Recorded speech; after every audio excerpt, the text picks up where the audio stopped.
It began with a whisper, a voice not heard with the ears, but felt in the bones.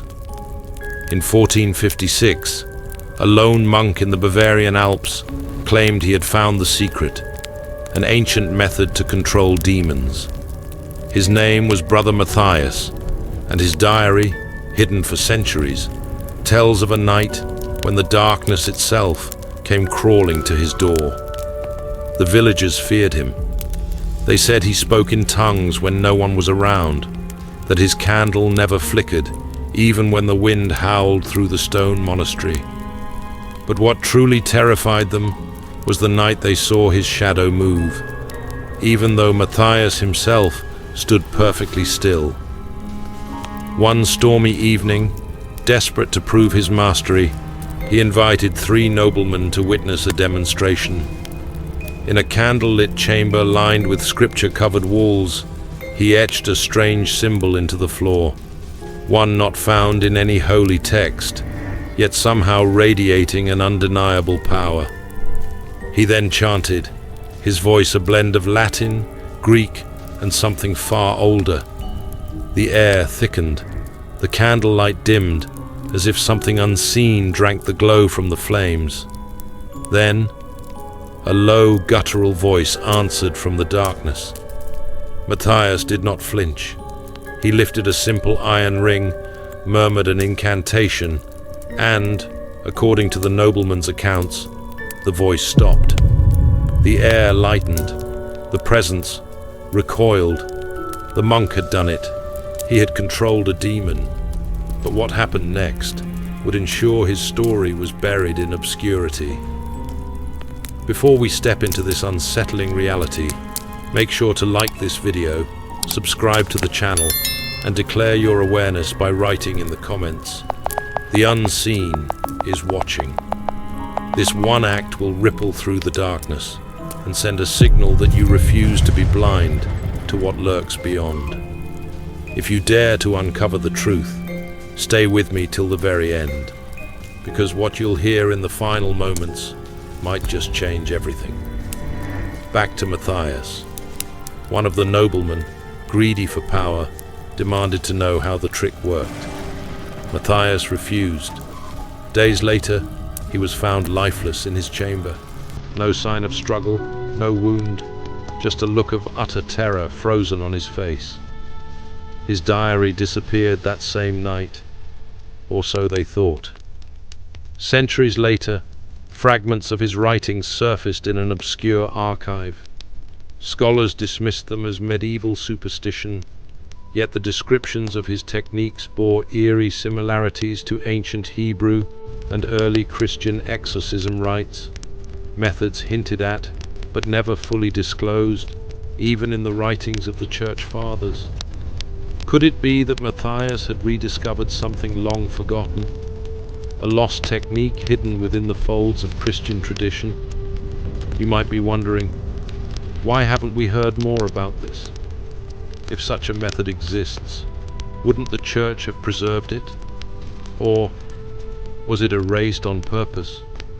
The deeper we dig into history, the more we uncover chilling accounts of those who claimed to command demons, some meeting tragic ends, others vanishing altogether. Is it possible that those who truly master this knowledge are silenced before they can reveal it? That brings us to a crucial question. If such methods existed in the past, could they still work today? And if they do, should we even attempt them? Before we answer that, we need to understand one thing: the nature of demons. What are they really? Pop culture and horror movies would have you believe they're nothing more than grotesque monsters hiding in the shadows. But C.S. Lewis had a very different perspective. In the Screwtape Letters, he portrayed demons not as mindless beasts, but as cunning, manipulative beings whose greatest weapon is deception. They don't just attack, they persuade. They don't just haunt, they influence. And most disturbingly, they don't always need to be summoned. Sometimes they're already watching, waiting for an invitation you don't even realize you've given. Think about it. If demons are truly as intelligent as Lewis suggested, wouldn't they resist being controlled? And if that's the case, what exactly was Matthias dealing with? Did he really bind a demon? Or did the demon allow itself to be controlled for its own purposes? If so, what did it gain? This is where things get unsettling. Many historical accounts of demon control hint at an illusion of power. The person believes they have mastery, only to later discover they were merely a pawn in a much larger game. And the moment they realize it, it's already too late. So here's the real question. If demons can be controlled, but at a cost, who's really in charge? The person or the entity? Tell me in the comments. If you could command a demon for just one task, but risked losing something precious, would you do it? Right, power has a price if you wouldn't take the risk, or I would dare if you would. The chilling truth is, those who claim to control demons often find themselves ensnared instead. It's an old deception, one that echoes through history. But before we assume all such attempts end in disaster, let's consider something few dare to acknowledge. What if some succeeded? What if there were those who truly wielded power over these entities, bending them to their will? There's a peculiar record from 1665, written by a French theologian named Père Louis Gaufridi. He claimed to have encountered a secret society, an underground group of scholars and mystics who had inherited a forbidden knowledge. Their method? Not brute force, not rituals of fear, but something far more insidious. Leverage.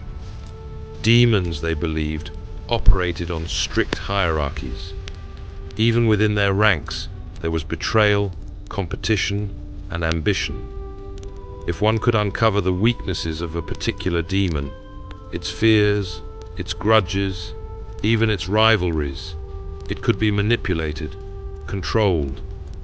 One document spoke of an unnamed priest who discovered a particular demon's hidden shame, an ancient failure it had never overcome. By invoking this failure, the priest forced the demon into servitude. For years, he wielded this power, performing what seemed like miraculous feats. But there was a cost. He had humiliated something far older and more patient than himself. And patience, for such beings, is merely a tool for vengeance. One night, his writings tell us, the priest awoke to a strange silence. No wind, no crickets, no rustling of trees. The air itself seemed to be holding its breath. Then, from the darkness, a whisper, "I have learned from you." The priest was found the next morning, untouched, unharmed, except for his eyes, wide open, staring, as if he had seen something that had finally, utterly, broken him. This brings us to an unsettling possibility. If some have truly controlled demons, and others have fallen victim to the illusion of control, how can we tell the difference? And more importantly, are there those among us who still practice this art today? Here's where things take an even darker turn. In modern times, stories of demonic control haven't vanished. They've simply changed shape. Instead of whispered invocations in candlelit rooms, we hear of people using technology, audio frequencies, symbols embedded in digital code, even AI-driven attempts to summon entities. It sounds ridiculous at first, but consider this. If demons are indeed intelligent, if they operate through deception and influence rather than brute force, wouldn't they adapt to new methods? Wouldn't they evolve with human civilization? In the book of Ephesians, Paul warns that we do not wrestle against flesh and blood, but against principalities and powers, spiritual forces that, even now, move unseen. But what if some are trying to wrestle with them anyway? And what if, in our arrogance, we are creating new ways for them to reach us? The deeper we go, the more disturbing the questions become. And that leads us to the final, most terrifying part of this mystery. If we could control demons, should we? And if we try, what happens when they decide to control us instead? Tell me below, do you think demons are adapting to modern technology, or is this just superstition? Right, they evolve if you believe they're changing, or they deceive if you think it's all an illusion. What if the real trick wasn't controlling demons, but convincing us that we ever could? Across history, every attempt at mastering these entities ends the same way. The monk, the priest, the scholar, they all thought they had power. And yet, every single one met a fate that suggested otherwise. Their stories aren't about victory, they're about deception. A test, perhaps, a game of patience, where the demon allows itself to be controlled until the moment it doesn't. But here's where things get truly disturbing. What if some have passed that test? What if the true masters of demonic control are the ones we never hear about? Let's step into modern times. Have you ever noticed how certain historical figures seemed almost untouchable? As if they possessed an unnatural influence, an ability to manipulate events far beyond their reach. Throughout history, there have been whispers, rumors of world leaders, media moguls, even Silicon Valley pioneers who sought more than human wisdom.